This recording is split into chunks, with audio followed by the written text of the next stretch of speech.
Thank you for joining us. This is how to create an effective stakeholder engagement plan. So this is part of the DFT's LCWIP program, and it's to give you the tools that you need in order to do effective engagement with the stakeholders for your LCWIP.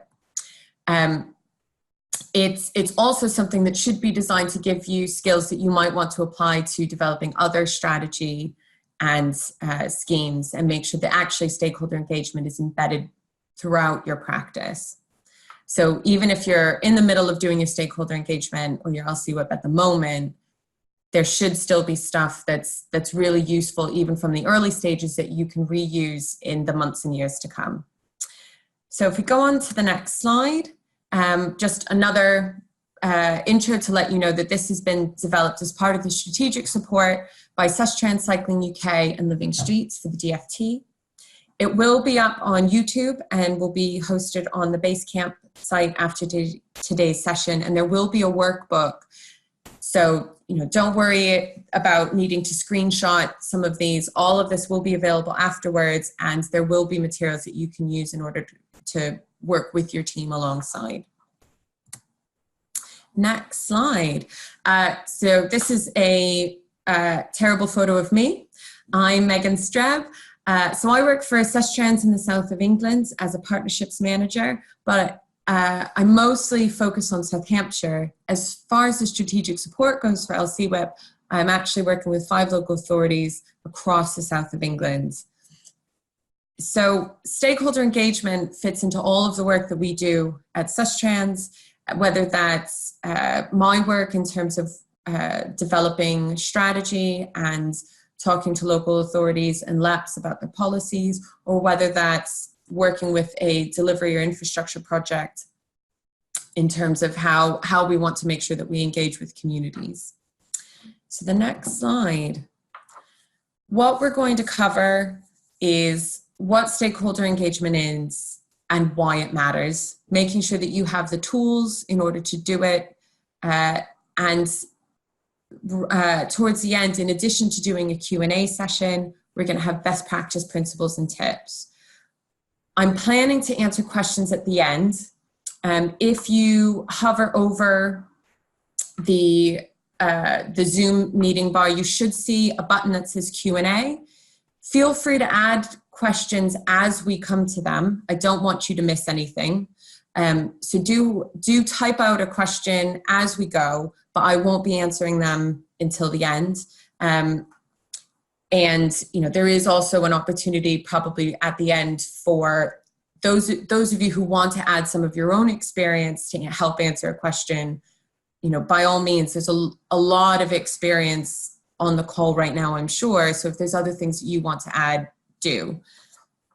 But we will make sure that we have time for that at the end. So as I said at the start, some of you are already really deeply into your projects. I don't want you to feel that actually you can skip the first half of this session or that it's not relevant for you. This is something that should give you information, not just for this LCWIP, but also stakeholder engagement going forward. So the next slide, what is stakeholder engagement planning? So it's important for you to be able to talk to a wide range of people. It's complex, it's long-term work in terms of the LCWIP, the fact that you're actually trying to prioritize an awful lot of schemes within quite a long period. And you want to make sure that you're getting people's voices on hand for that. You need different groups of people in order to listen, to take action, to collaborate, to think differently, and also to understand their viewpoints. People don't often want to be told what to do. And I think stakeholder engagement is a really helpful process in order to make sure that it doesn't feel like people are being told that this is happening to them, but actually they're able to engage as part of it. People will respond once they have engaged with you. So the other option is people will engage if they feel that this is a single issue of importance, whether that's positive or negative.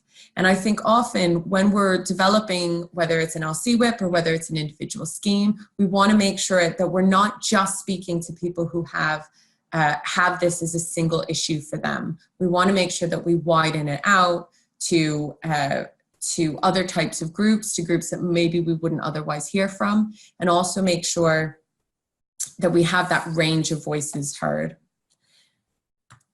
Next slide. So why does it matter? I've already touched upon that in terms of making sure that it's something that doesn't just involve people who are already interested, either for or against. I think this photo probably highlights that. So this is a photo I'm sure you've seen before. It's from the Waltham Forest Mini Holland row. It erupted in 2015 when road closures angered campaigners and some local residents. Now, I'm not saying that you can always avoid this kind of scenario, but what a really good stakeholder engagement plan can do is it reduces the risk that this will happen, and it also makes sure that small groups, small very vocal groups, aren't disproportionately heard. So it allows you to look at them as one group, but also to look at the other range of stakeholders whose views you want to hear, and make sure that actually you and your elected members are really getting a broad picture of that. Stakeholder engagement planning helps you figure out who your champions could be as well, and how you can equip them to support you, and to recognize potential opponents of a scheme and plan how you want to respond to them. So all of that will help you increase the chance of project success. Next slide. There's also real benefits in terms of listening to people and listening to their expertise. Stakeholder engagements, it's a very human approach to managing a project. So it lets you understand the perspective and the expertise of people who are involved.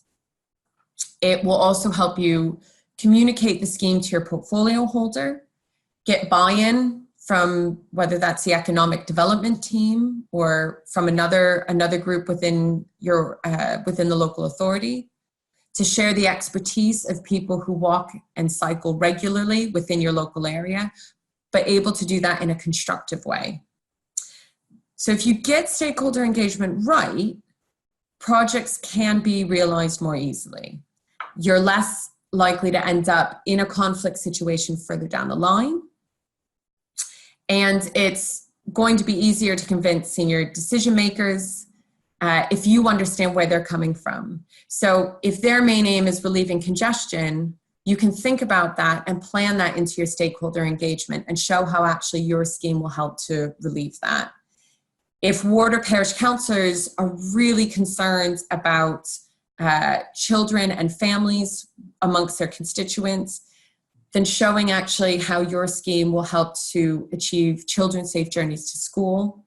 Again, you're understanding their values, you're understanding where they're coming from, and it helps you to communicate that better. And that's really key, is understanding people's perspectives and their values and using stakeholder engagement in order to make sure that things match up well. In addition to elected members, in addition to maybe single issue external stakeholders, you want to really think about your internal teams. Whether it's open spaces and parks who may have particular Victorian bylaws about how people can travel, or they have very specific views about how they want certain spaces to be used, or whether it's a regeneration team who doesn't actually think that walking and cycling has anything to do with them and their work. You can use stakeholder engagement to also plan how you work with your internal teams and better use their insight and influence and potentially access to funding in order to make realizing your plans easier. So on the next slide, right, we've talked a lot about why you would want to use stakeholder engagement. Let's focus a little bit more on what it is. So first, what it's not. It isn't the same as statutory consultation, although that's part of good stakeholder engagement. And also good stakeholder engagement is part of your governance, but that's obviously not the whole picture either. It's not just doing your stakeholder mapping, so figure out who you need to speak to. You actually have to figure out how you're going to speak to them and when. it's important to remember it is long-term. It's throughout the whole stage of the program. It's how you're talking to people at the start of working on your LCWIP or any other strategy, all the way through to after you've got it finalized, and how you want to communicate that to people. So these are just some questions about what a good stakeholder engagement plan can answer. And actually you can use this not only for your stakeholder engagement plan, but also for individual aspects of how you're communicating with people. Returning to these questions and just reminding yourselves, why are we doing this? What are our key messages? Who is it that we want to speak to, and how are we going to do that? All of that can be used throughout. Right, so the next slide. This is quite an interesting concept. And again, I think this is worth referring back to. As I said previously, all of this will be available on Basecamp afterwards, both the recording and the slides, and also the workbook that we've come up with. So, don't worry about taking screenshots. But the bottom half of this slide, I think, is really critical. So this is a ladder of engagement, and it's talking about participatory options. So this was originally published in 1969 by Sherry Arnstein. And it's about citizens. It was originally created as part of citizens' participation in the planning process. The same concept is still being used today.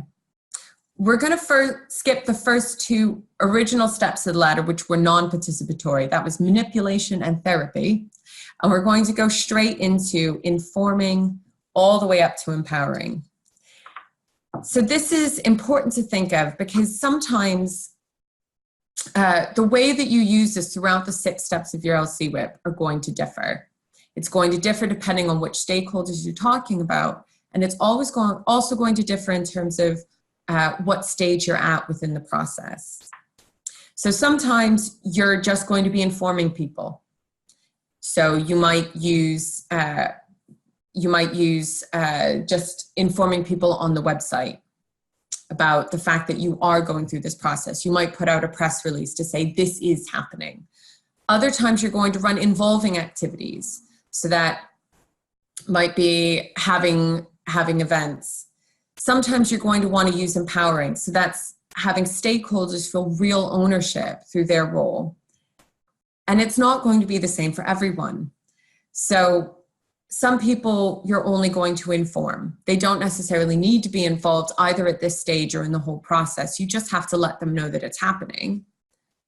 Others, you're going to really want to collaborate. You want to work with them, maybe just on one stage, maybe only on one part of one stage, but you want to make sure that they really feel that they're co-designing that process, that it's not just that they're looking at something, giving feedback, and that's it, but that actually you're going through an iterative process with them. So an example would be when you get to the prioritizing improvement stage, who were you involving and at what level of participation? So for instance, are you getting your planning colleagues to come in and talk about helping them to set the criteria about how you prioritize, and really collaborating with them in terms of how important that is? Are you telling your public health colleagues, this is happening? We've already seen your data. We've already looked at the air quality figures or deprivation or other aspects. And this is the end result. We're giving this to you just for information. Or do you want to kind of sit down and look at things in more detail? Right, next slide. We are going to return, I should say that ladder of engagement, we will be returning back to those concepts as we go. And again, those will be available afterwards. I should also add, because I think a few people have joined since the very beginning, if you do have questions, I would encourage you to ask them as we go. So click on the Q&A button, ask a question. We can come to it hopefully at the end. and have a discussion. So if there's, some difficult part about the ladder of engagement, we can pick that up then. And I just want to make sure that people don't lose those important insights that you want to be able to ask about, feeling that you have to wait just until the end of the hour. So what does a good stakeholder engagement plan include? These are essentially just your heading titles. But again, if you look through them, whether that's the core messages, the stakeholder map, the profiles, a timed communications plan, all of those are still considering those same questions that was in the previous slide. Who are we aiming this at? What do we want to say? How are we going to say it? When is the appropriate time to do it? How involved do we want people to be? So the next slide. So now we're going to go through some step-by-step aspects. There's some tips within there. So the next slide. So step-by-step, 6 steps to creating an effective stakeholder engagement plan.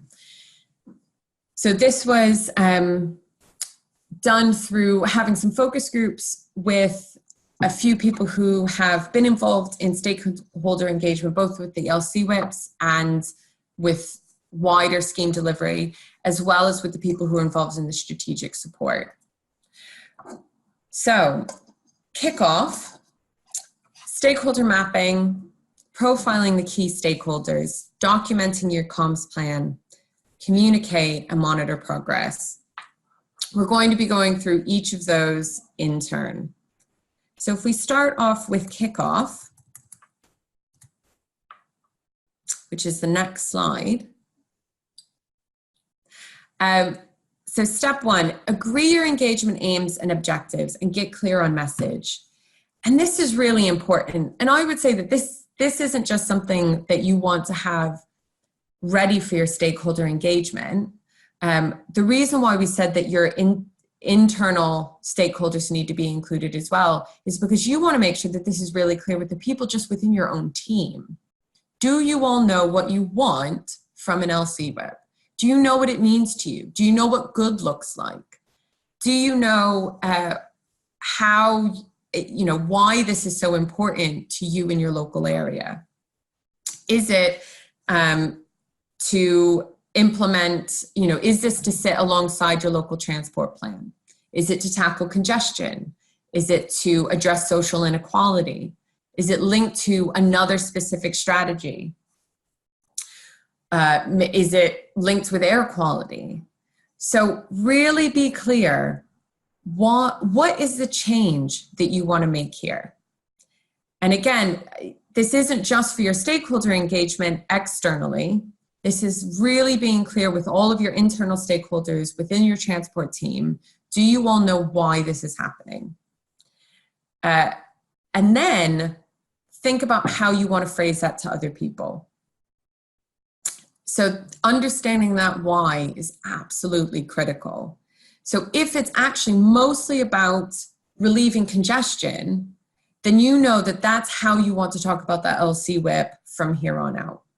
If it's mostly about addressing social inequality, not only is that something that you need to feed into how you brief your portfolio holder, how you communicate to the walking and cycling groups that you know were definitely going to be involved, but also it might make you think differently about who you want to engage with. If it's about social inequality, it might mean that actually your housing team becomes a lot more involved as a stakeholder. So you want to make, this is absolutely essential that you get this right and you really know the why. And that should carry through all the way through to having your prioritization. That why should be really clear when you're prioritizing things in terms of what it is that you're looking at. And then write it down. Don't just have a really good conversation. Know that actually you've written down the why. You've been really clear with the message and that's been shared. Right. So tips, and we're going to come back to this as one of the barriers, is making sure that you have really clear things that you can share easily. So some key facts. If it's about air quality, do you have some easy stats about which bits you want to make sure that you focus, which bits of the town or city you want to focus on, that you have clear stats from public health about why it's important, that you have a really nice, concise way to share that information with other people. Right, next slide. So your stakeholder mapping session, getting the right people in the room is going to be a whole lot easier if you've done that piece beforehand where you can communicate why it's so important. If you have a really clear idea that actually the LCWIP is critical to helping you deliver your local transport plan because it's going to help you be shovel ready for funding that becomes available, then that's something that will help make sure that the right people in the room. What I would recommend, based on experience of doing this with a few different local authorities, mostly you probably want people from the transport team.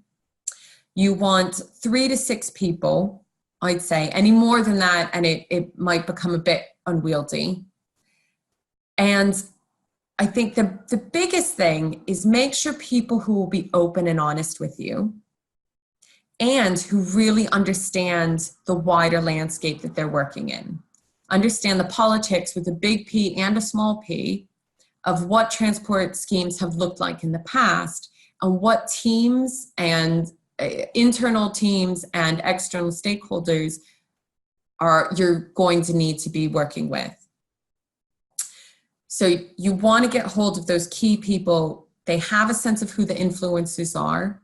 They can maybe think laterally about the ways to reach them, and they're going to be honest. There's really no sense in doing this if people hold back in terms of that one person has been really challenging in terms of certain kinds of schemes in the past, or that maybe another person wants to get involved from the very start and feel like it's really their scheme.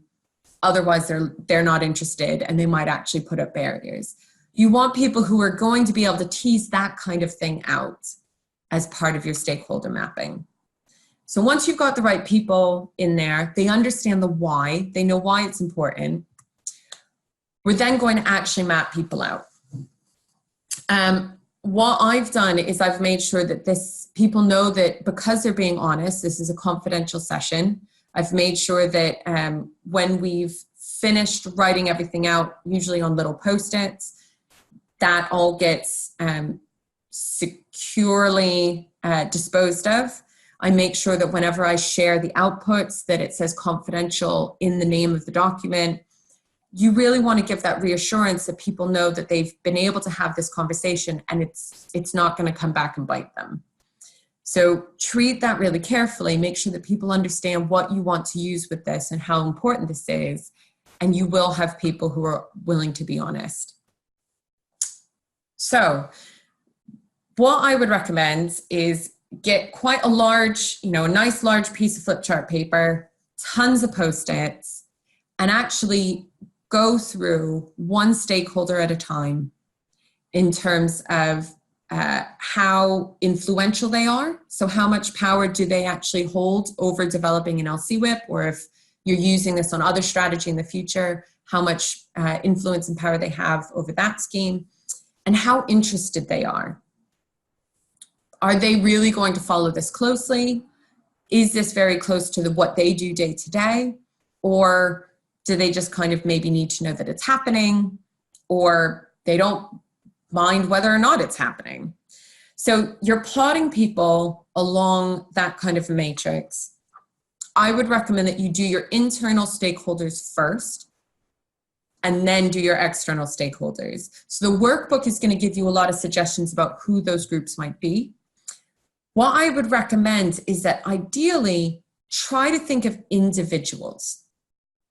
And I think that's really key because you might have a super keen consultant in public health who's really good around active travel, really will help you with bringing together the data and help you bring forward schemes and is very committed. But your director of public health might feel so pushed in terms of dealing with frailty issues, working with older people, that they don't have the headspace. They're not interested. Active travel has never been their thing. They're really concerned about other areas. So if you can pinpoint individuals, you can actually figure out who your champions might be and who your blockers might be. If you stick to a broad category like the public health team, it's going to be hard to actually figure that out and where people sit. So in terms of influence, just a final point on that, you want to think, do they hold budgets? Do they have veto power? Whether that's official or not, are they actually going to be able to stop a scheme or stop one of these processes? I think that's really important to think through. Now, obviously, your stakeholder list could go on forever. You're probably going to have a good sense of who the key players are likely to be. So I would start with there and give yourselves, I'd say a couple hours in order to go through this. And this is why it's so important to have people who are in the know, right? You want to be able to cover those bases. You want to be able to fairly quickly know who are the main people that you're going to want to think about. And then if you've got extra time, because you've actually limited the number of people that you go to, what you can then do is actually do a second pass and think, okay, well, we know who our key players are. We know who our key blockers might be. Now I want to have a think, who do they listen to? And you can actually then give yourself the time to have a second pass and think, are there other people who should be on here that we missed out the first time, but actually they have the ear of your chief exec, your leader? Right. So the next slide, going into this in a bit more detail, you're going to want to really focus on those in the top right.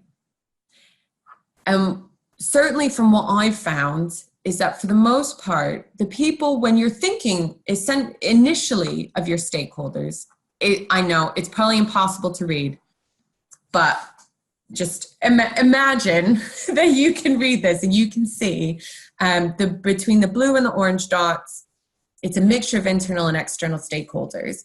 My guess is that actually your keen, very, very keen cycle campaigners, the ones that maybe you initially would think of if someone said, oh, you have to go out to stakeholders, they're probably not in that top right quadrant.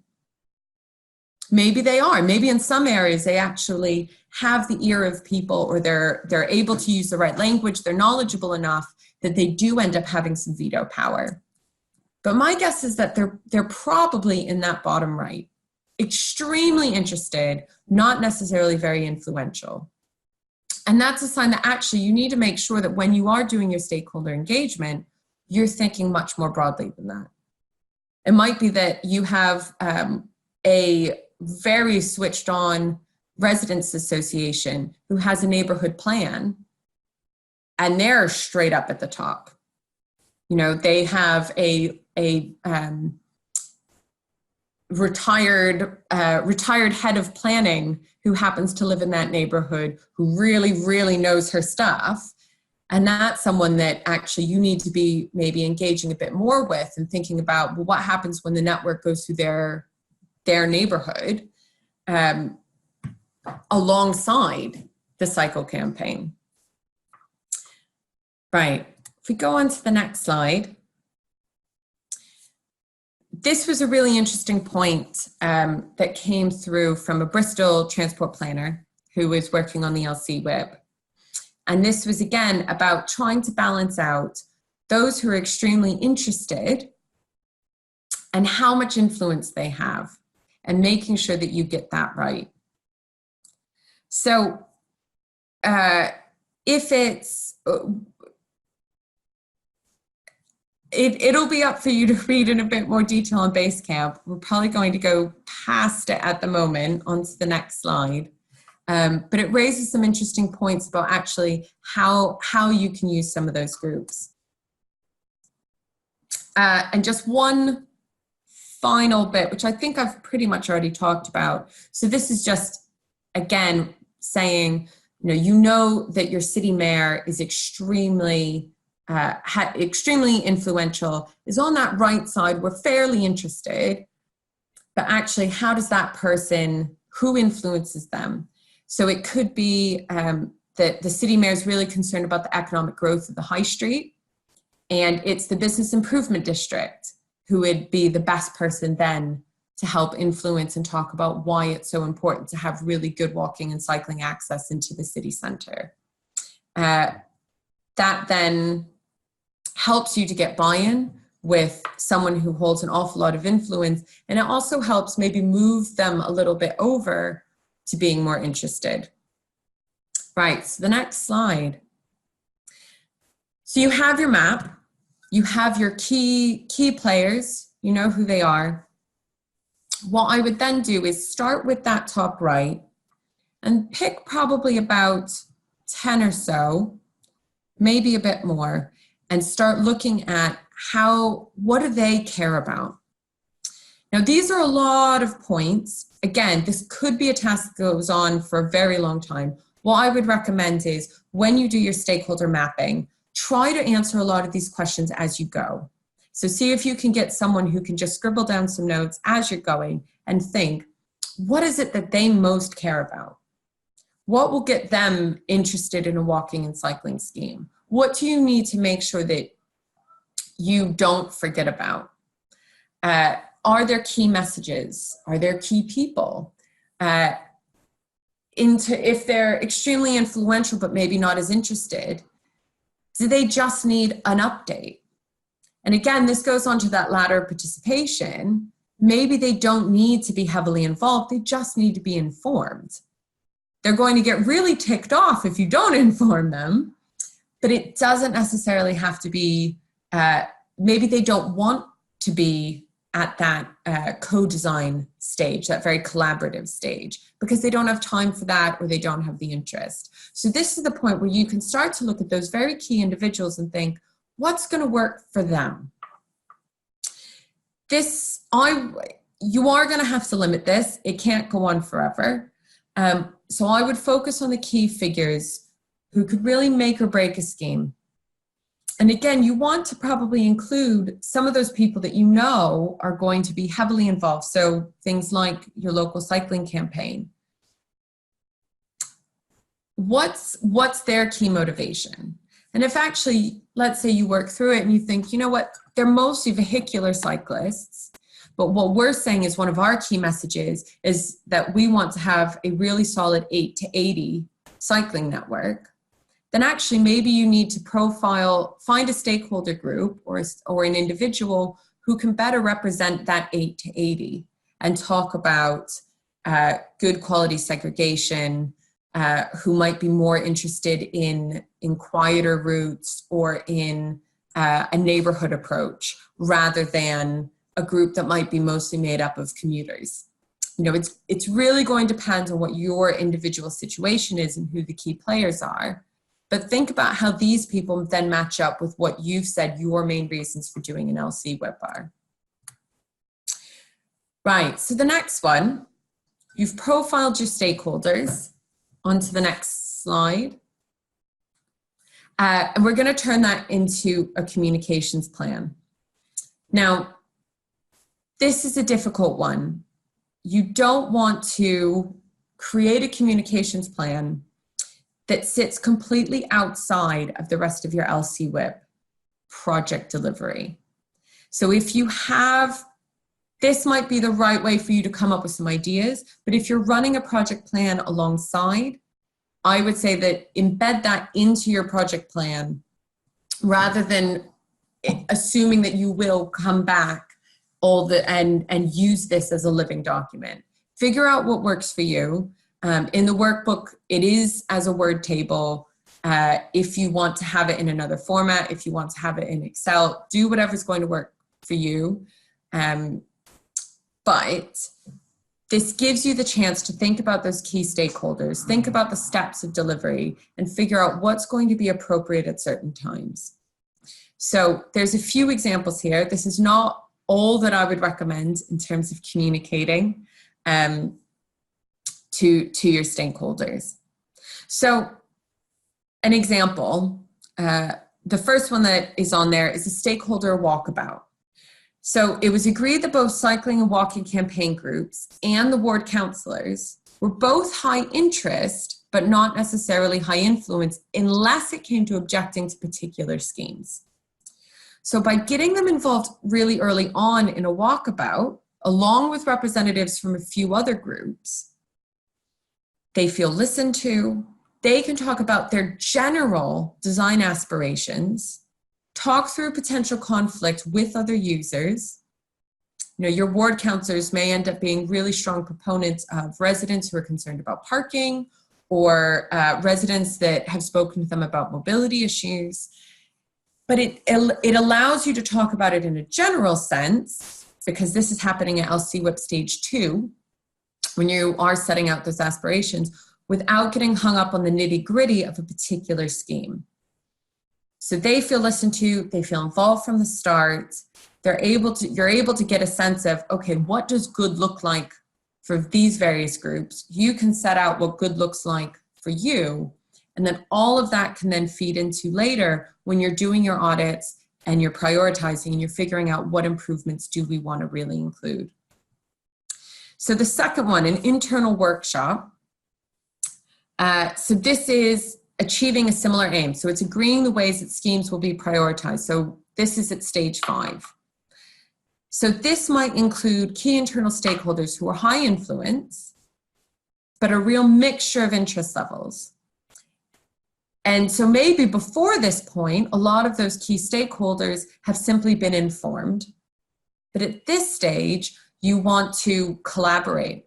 You want to involve them. So again, this is how the same group might move through different parts of the ladder of engagement. So this allows people to sit down at the right time.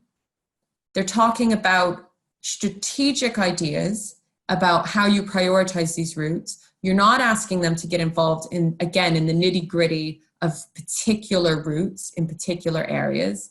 You're talking to them to give them a sense of ownership. By the end of the session, you've had a workshop and they've agreed the prioritization criteria. They feel that they've given it their blessing, and they can also see how it fits to their remit, whether that's road safety or regeneration or air quality. So most councillors, this is the next one, councillors' workshops. Most councillors are often seen as in the middle of influence and interest, unless it's a portfolio responsibility. If they're a ward or a parish councillor, they become a whole lot more interested if it's in their area. But otherwise, this is probably, unless they have a real personal interest, this is probably one of many things that they're looking at. So running a workshop, followed up with an email of highlights for those who couldn't attend, is mostly informing. You might not want to collaborate with them at this stage. They might not feel comfortable collaborating at this stage because they might not feel that they actually have the skills in order to really participate in a detailed audit. This happens in stages. The suggestion is that this would happen in stages 3 and 4. So they feel reassured. They understand the basics of an LCWIP. They know that it's evidence-based because you've informed them about what the process has been to get you to this stage. But they don't have to feel like they need to spend hours and hours poring over maps in order to try to ask their opinions about whether or not you've got the origin destination desire lines exactly right. The stakeholders you've identified can be reached in different ways. And that's what I was trying to show by using some of these examples. And actually, they'll probably be reached in different ways at different times.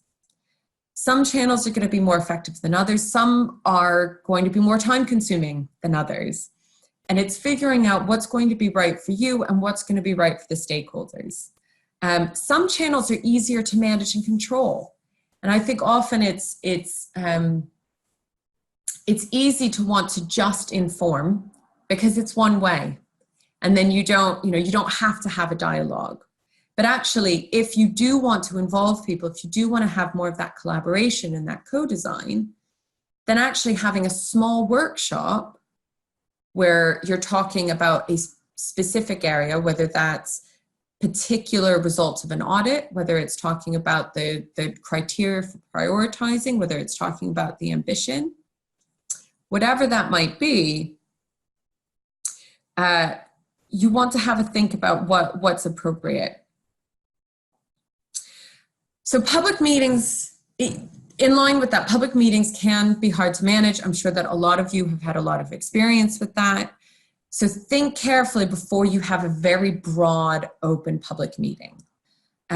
Those smaller groups as a way to collaborate and co-design and involve people is a good way to increase that level of participation, but you can keep the amount of feedback that you have to be manageable. And it also means you can, if you are going to have a public meeting, if that's really important, maybe that's simply the way that you have always done things at your local authority, and people are very firm in the fact that that's the best way to consult. Maybe that's what you need to do, but you could perhaps stagger it, or always make sure that it's small groups so that people don't have a chance where you get, again, those people who are disproportionately heard because they are very committed to one particular issue. Right, so let's look at a couple other examples. I'm not going to talk too much about this because we're that quickly running out of time. But just an example, again, you're linking this with the ladder of engagement. So an email update could be right for keeping influential, busy people on side. So they're happy to stay at that informed stage. They just need to know enough for them to be able to feel that they know what's going on. Harder to reach groups, maybe you need to use a range of channels. Maybe you need to really seek out those opportunities to involve and collaborate with them in order to make sure you understand where they're coming from. Right, next slide. So keeping track of progress, monitoring what works. Now, this, again, you can do this in a range of ways. So you can update your profiles, you could update the communication plans, you could talk about it informally, but you just want to make sure that you have an idea what's working and what isn't. That's the main reason to monitor this kind of progress. You're not necessarily doing it for anyone else's benefit. It's for you as a team to know, actually, is it working? Are you doing it right? Should you try anything else? Right, next slide. So a good opportunity could be, if to revisit the interest and influencer matrix. Have people moved over time? Does that mean that actually you need to change the way that you communicate with them? As you start to prioritize, for instance, individual schemes, all of a sudden a parish councillor interest may really jump from low to high. Can you change how you involve them in order to reflect that? Maybe your head of economic development started at high influence, but low interest. But now they've heard from a few local businesses who actually have cycle user groups. And can you make more of that in order to make sure that their interest is then reflected, either in terms of maybe involving them in prioritizing the schemes or reflecting on how well the network works with key developments, for instance. So we've now walked through the 6 stages of developing a stakeholder engagement plan. I realize it's been quite quick, and I know that we have one question already. I want to go quickly into just a few potential barriers that we found before. So overcoming hurdles. Go on to the first example. So there was a scheme in Newcastle. It faced some vocal opposition, predominantly from shopkeepers. They were going to lose on-street car parking. I'm sure that you guys are probably familiar with scenarios like this. So what happens if actually there's a lot of local opposition from the outset? So the next slide goes through a couple potential solutions. Make sure you know. So if you've done your stakeholder engagement, you might know actually that this might come from the businesses. So you may have already thought about how you want to communicate with them. I'm going to say a lot of these hurdles, hopefully you don't get to this stage. Hopefully you have a rough idea of how it might go. You've done some planning and you're able to avoid it. Are you able to warm people up beforehand?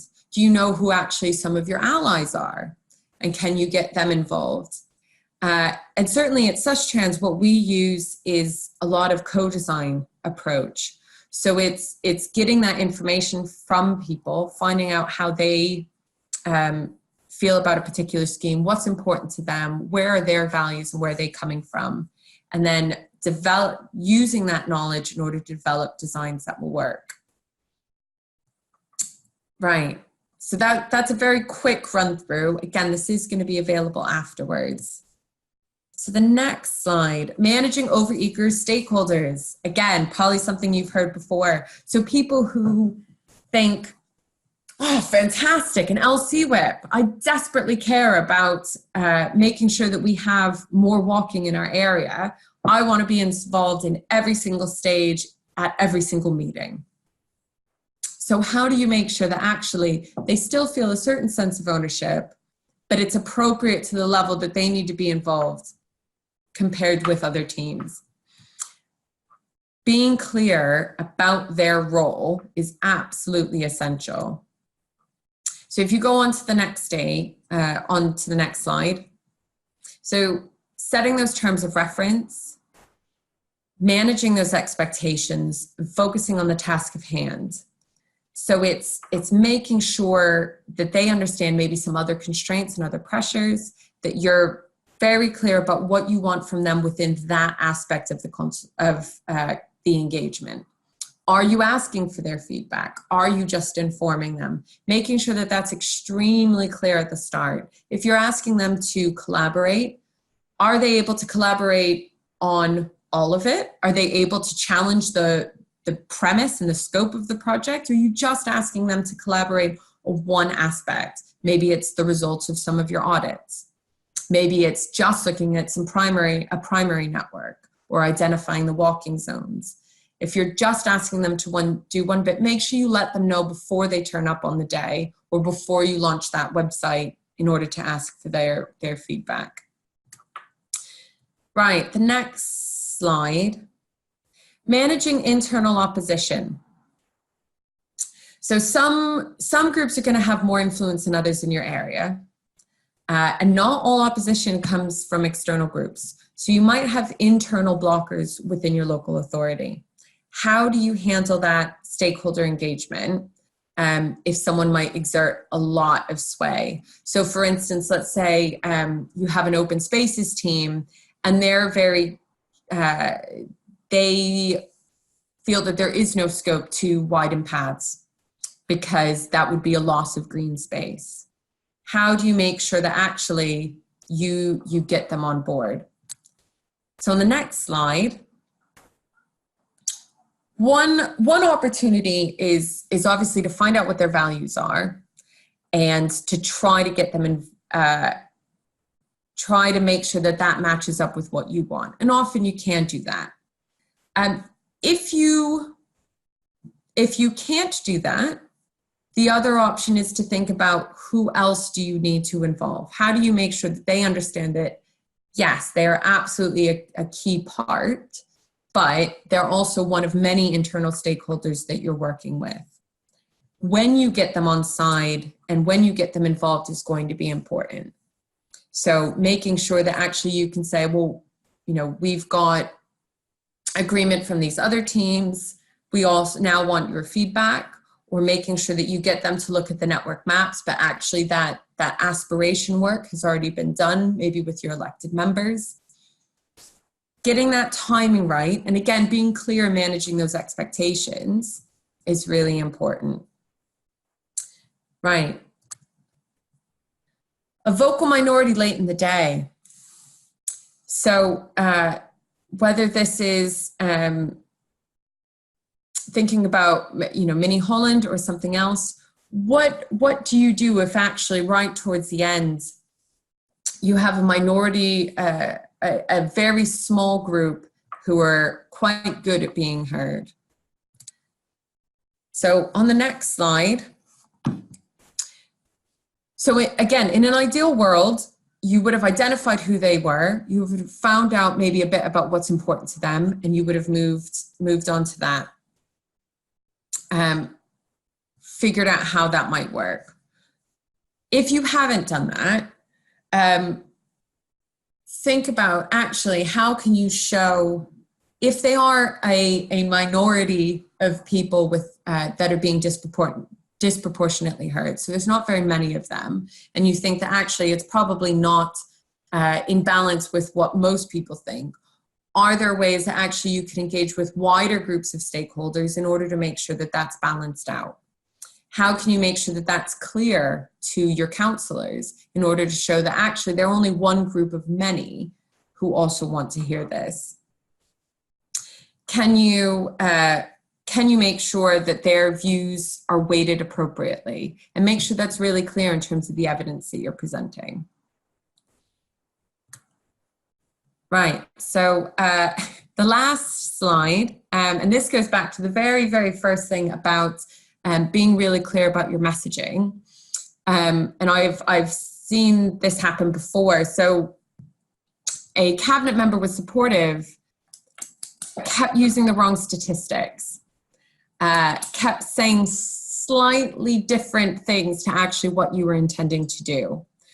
So that's again about being clear, having those FAQs done, making sure that you're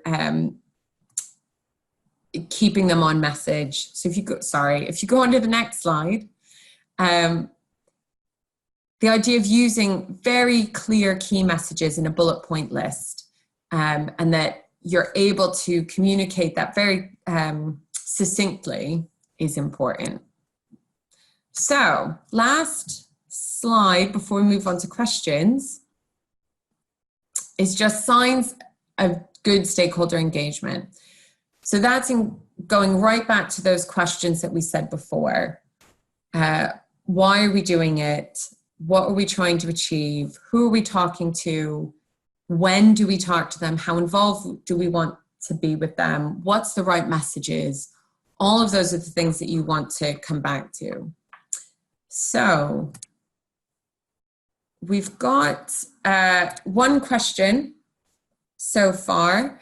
I'm hoping that everybody can see them, but just in case, because there might still be someone who has a couple people who've dialed in. So don't disagree with anything that's been said, but very often the funding available for cycling and walking has to be spent relatively quickly, and often there's not the time for engagement plan to kick in.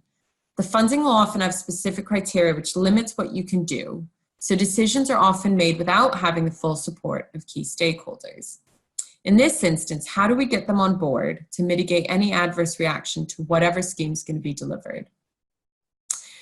I think you're absolutely right. Often it does come quite quickly. I think we're all holding our breath, waiting to see when we might have another round that might be related to the LCWIP, and we know that that might be again quite a tight window.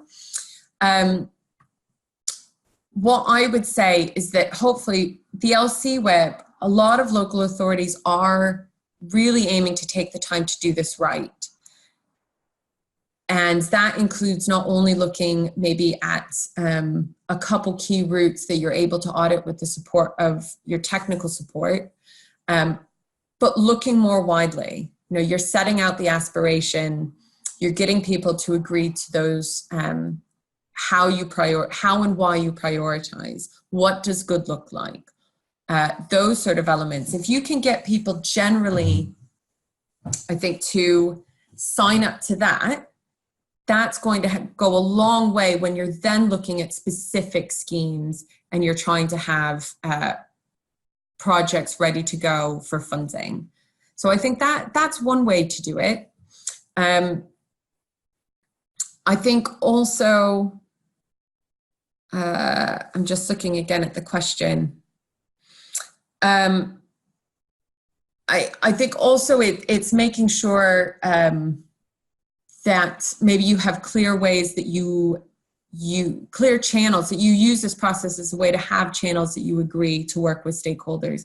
So I know a few local councils now use essentially a small representative design group, and they know that they can go to them. So it might be made up of a few people who look at travel plan coordination for employers, a couple people from a cycling and walking campaign group, maybe one or two internal people.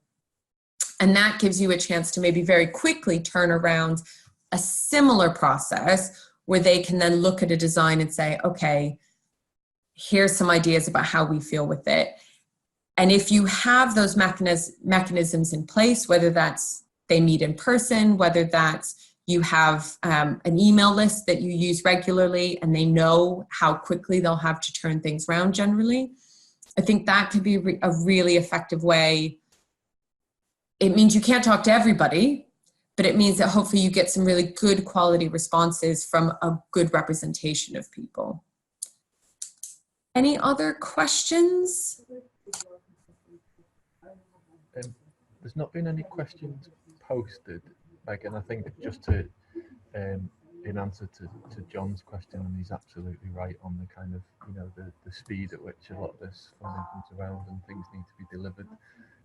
Is true, and it's all very well us talking about this in the abstract, and then we've got people actually trying to deliver stuff on the ground. It is admittedly a really difficult process. I think that the LCWIP process in itself has helped in that we can, going right back to the beginning of your slide and thinking about those key principles. What is this for? What is the wider purpose of the LCWIP? What are we trying to achieve?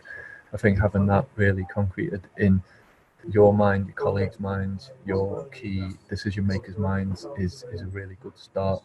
You will also beginning to come across kind of FAQs and some of the material that can hopefully mitigate some of the adverse reaction in terms of having actual solid evidence that can refute some of the challenges.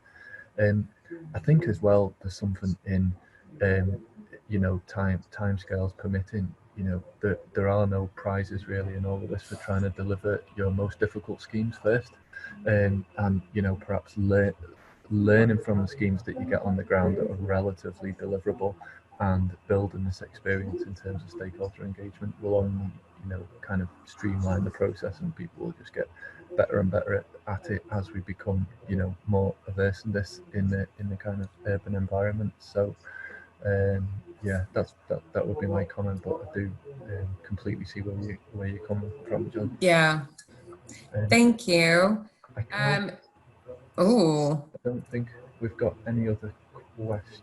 Is there going to be a set of FAQs we can all use? Well, I mean, I think really that's something that you probably want to come up with yourself. If it's about stats and kind of evidence, we can certainly put more of that onto Basecamp, if that's something that people would find useful. But I do think it's thinking about who are your key stakeholders and what's important to them.